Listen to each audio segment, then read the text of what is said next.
Hey, this is Randy Lebarsky, and this is my presentation of Slavery in Brazil for History 131 with Lucas Bruff.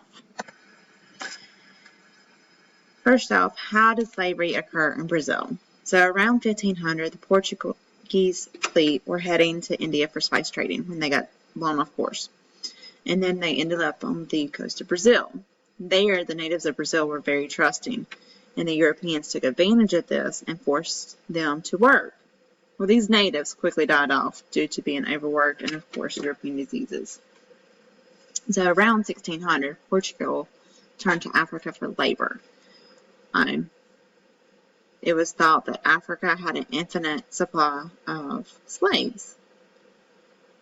So why would Africa trade slaves to Portugal? Well, they wanted guns, swords, and alcohol. And they could get these cheaper from Portugal. Why did the Portuguese want slaves? Sugar. So sugar was in very high demand. Everyone wanted sugar. Sugar could be used as a medicine, as a spice, and of course as a sweetener. Common punishments in Brazil. Some of those were called novenas.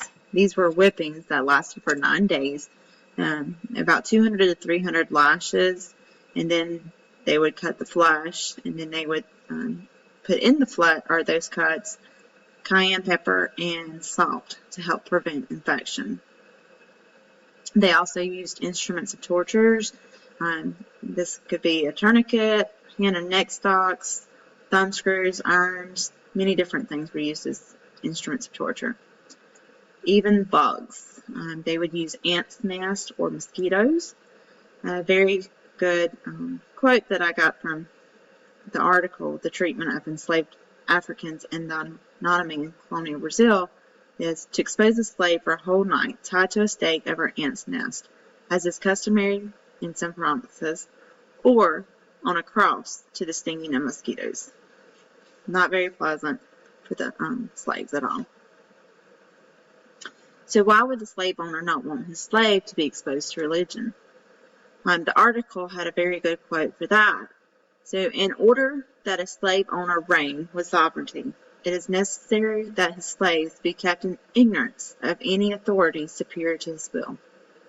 Pretty much saying the masters wanted to be superior to their slaves.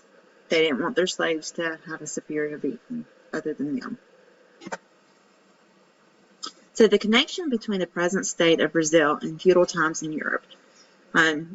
The slaves were dependent on slave owners, much like those of the lower rankings in Europe depended on the higher ranking. In Europe, you had the kings, the noblemen, and then the peasants, where you have the slave owners, you have the overseers, and you have the slaves. A quote from The Treatment of Enslaved Africans in their Anatomy in Colonial Brazil was, "The great power of the planter, not only over his slaves, but his authority over the free persons of a lower rank. The respect which is required by these beings from the free inhabitants of their lands. The assistance which they expect from their tenants in case of insult from a neighboring equal. Dependence of the peasants in their wish to be under the particular protection of a person of wealth who is capable of relieving them from any oppression." So then we talk about, does it appear that the slaves were helpless individuals? And my opinion is yes, they were kind of helpless because they depended on the slave owners for everything, from food to clothes. Those slave owners held all the power over them. Slavery in modern Brazil. So in modern Brazil, most of the population is of African descent. It's a mixed race now due to African and Europeans mixing. They also practice capoeira, which is a part martial art, part dance. And this was a way to disguise self-defense for the slaves.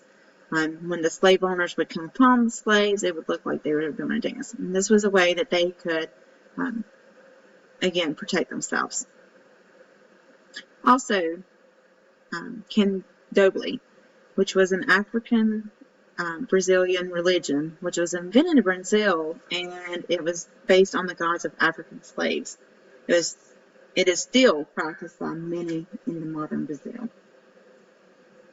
And that is my presentation of slavery in Brazil. Thank you.